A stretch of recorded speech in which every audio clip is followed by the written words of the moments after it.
Not good. Needs more.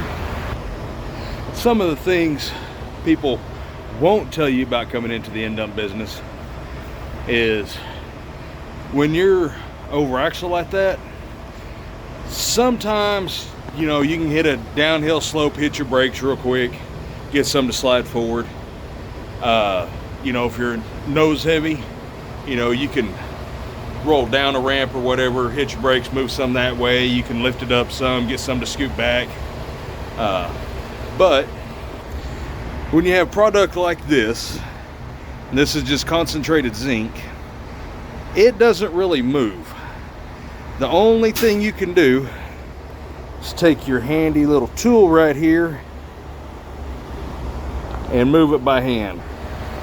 I've already moved some and shoveled out some, but I'm still, as you've seen, 2,000 pounds over on my trailer axle, and I got to move that up to my drive axles. So yeah, I'm gonna be out here for a little while, still shoveling and shoveling and shoveling. That's just part of the stuff whenever you're running an end dump. I mean, you don't have tandems to slide. If I was lucky enough to have a spread axle trailer right now, yeah, it wouldn't be no big deal.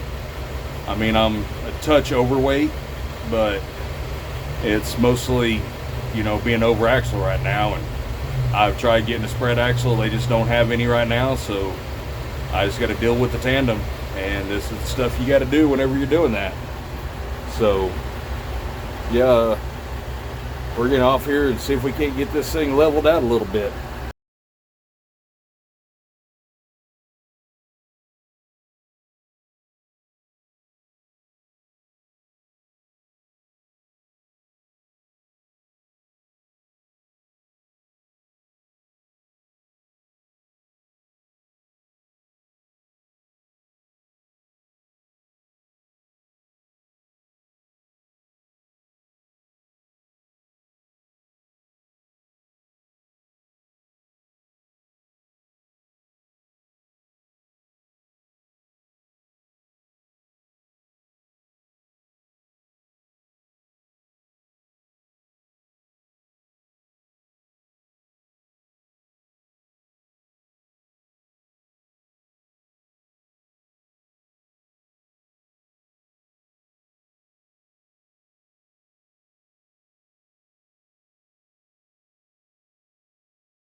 Well, that ain't good.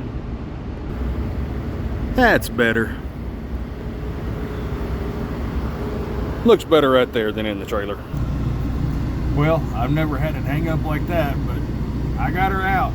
Just kind of bounced it down a little bit, run it back up, bounced it down, run it back up, and she finally came clear. Hopefully we'll have a little bit better experience tomorrow when we do this.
So as y'all can see, I did 2 loads of that zinc this last week.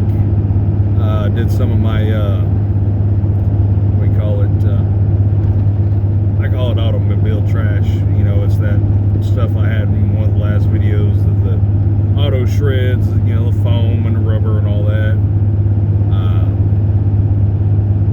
You know, I'm finishing this video up. I'm on my way back up to the house. Had to go to Texas, get my stuff, get it moved back up here to Kingsport. And, you know, we're almost to Nashville now. I'm in my 2001 Dodge 3/4 ton. I got my gooseneck on the back. Behind me, I got my wife in my Jeep, pulling my little 8-foot trailer with my smokers and stuff on it. And behind her, I got my buddy Hot Rod Builder. He's driving my U-Haul.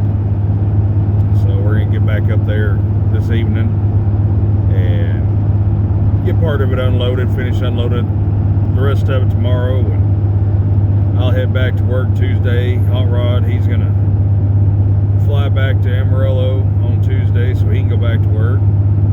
And you know, I showed part of that clip with me doing all that shoveling on my TikTok, you know, and I had people getting on there, oh well, I wouldn't be out there shoveling and I'd have just done this or I'd have done that. Well, that's y'all, you know.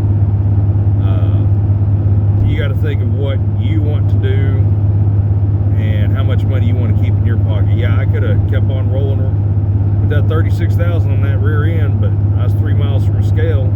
I knew I was going to get pulled in. I was 40 pounds overweight as well, so you know, I didn't want to have to pay that over axle ticket. Oakley doesn't pay overweight and over axle. That's all on you, the owner operator. You know, and I know, or I've been told that CSA, you know, overweight and over axle tickets don't go on your CSA, but I still have to pay a few $100s for being, you know, 2,000 pounds over on my trailer. You know, that's, you know, things you got to think of is how much money do you want to keep in your pocket, how much money do you want to give away. Just like, you know, you get out here running up down these roads. You know, you think you got to be in a hurry, so you got to smash on it, speed a little bit. Well, you get caught. You know, that's not only money out of your pocket for paying the ticket over here at Oakley. You know, that goes against your CSA